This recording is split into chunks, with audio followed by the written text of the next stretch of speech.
what is Pimp C gonna say on this beat? He didn't like that beat in the beginning. It was just like, hey, Jig, man, that's thing too. Pimp C died in 2007. And why haven't we got a Pimp C documentary? Because there was a lot of strange details surrounding Pimp C. He was notorious for going on these radio stations and being a whistleblower about the industry. It annoys the fuck out of me that they say Chad died of drink, because that's not how he died. You can't die from sleep apnea and die from, like, come on. Streets, there is an epidemic with the people sipping the cough syrup. And so Jay-Z just made some comments about working with Pimp C on Big Pimpin', and he made it sound like they were cool, like it was all love and they just had some creative disagreements. I like that beat in the beginning. It was just like, hey, Jig, man, that's thing too fruity, man.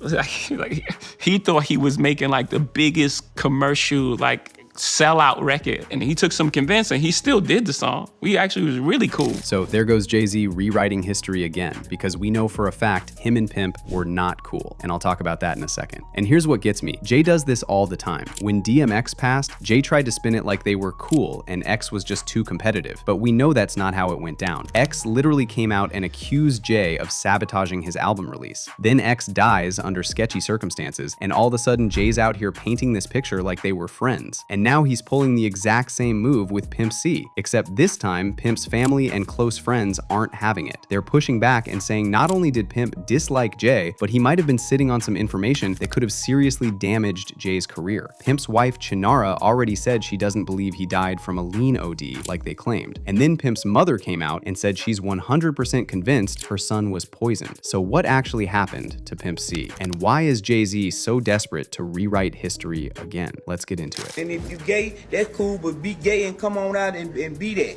Don't be in front of us and acting like a straight up G, and then you get over here and you let these boys bust up your back.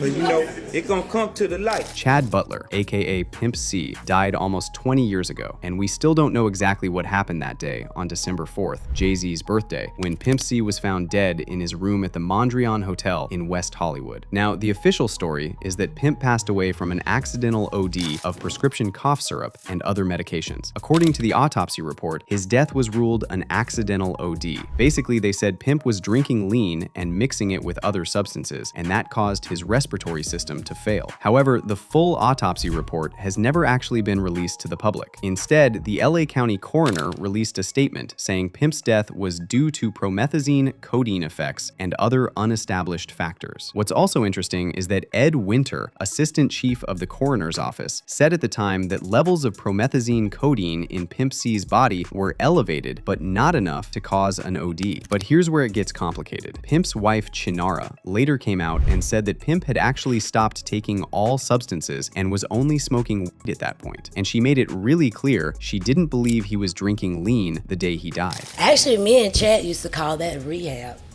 No, that was our rehab. That really was our rehab. So I've always looked at it as, yep, rehab. I've been rehabbing a long time. I barely Wait, y'all call smoking rehab? That's what we call, yeah, we just gonna smoke. It annoys the fuck out of me that they say Chad died of drink, because that's not how he died. And now here's another detail that makes this lean story sketchy. Chinara said Pimp was supposed to meet his probation officer the next day. He had to come back first thing in the morning because he had to go to probation. So get the hell out of here. I already had. So Pimp was on parole until December 2009, after his release from prison in 2005. And since he died in December 2007, he was definitely still on parole at the time. This makes it very plausible that he had regular check-ins with a probation officer. So that part checks out. But then if he had a probation meeting first thing in the morning, I highly doubt Pimp would be drinking lean all night alone in his room. And that brings me to one alternative theory that alleges someone else was Pimp C in that room, and this person may have slipped something in his drink. Pimp's own mother, Westlyn Mama West Monroe, claimed that Pimp was poisoned by a shady individual present at the Mondrian Hotel that night. Mama West told this to journalist Julia Beverly, who later wrote a biography of Pimp C. And when Julia did an interview with Hot 107.9, she said directly that Mama West 100% believed Pimp was. Well, his mom believes he was, and she basically breaks down the reasons why she believes that. I couldn't really, there's some circumstantial evidence that might make you like that, but a lot of people have heard that he died of a codeine overdose, which is not true at all. That was actually, the day he passed, or the day that the results of the tests and whatnot were announced, the coroner said, he did not overdose. And then you had all these newspapers that said that he did overdose. So that was just irresponsible media that came up. His mom thinks he was poisoned, and there was someone with him when he passed who was a very shady, strange character. So there was actually a person of interest, according to his mother, that she believed had something. But here's where it gets even creepier. One of the people Pimp was supposed to meet while he was out in California was DJ Paul from 3 6 Mafia. And Paul later said that he heard from Pimp's manager, Rick Martin, that Pimp's room looked like it had been shot up. He also said Pimp was found in a praying position with candles around him, and there was that red stuff sprayed all over the walls. Rick Martin was the one who identified Pimp's body, and according to DJ Paul, here's how Martin described the scene. He was lying down like he was praying, but there was around like he was.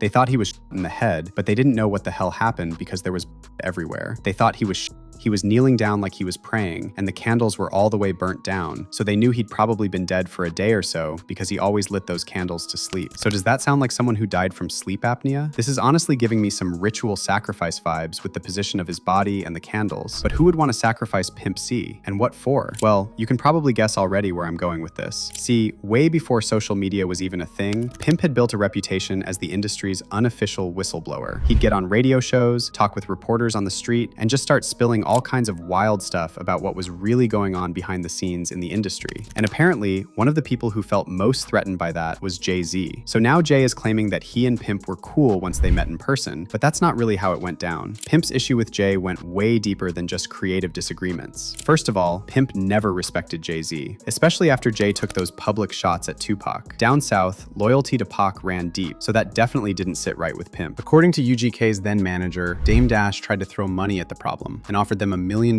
check just to get Pimp on the track. But Pimp didn't bite, and when the manager brought the offer to him, Pimp said they should take that money and give it to Tupac's mother instead. Called them instantly because I knew y'all niggas at the house. Right. I was like, yo, I'm excited.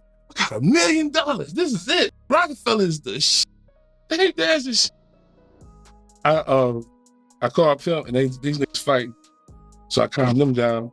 And then once Pimp locked in, he was like, wait a minute, Rockefeller. Ain't that where Jay-Z at? I was like, yeah. And I didn't get the connection. I was like, he was like, tell him to take that check over to Tupac mama and give it to him for stealing our Tupac shit. And I'm like, what? I put him on that Pac life, boy.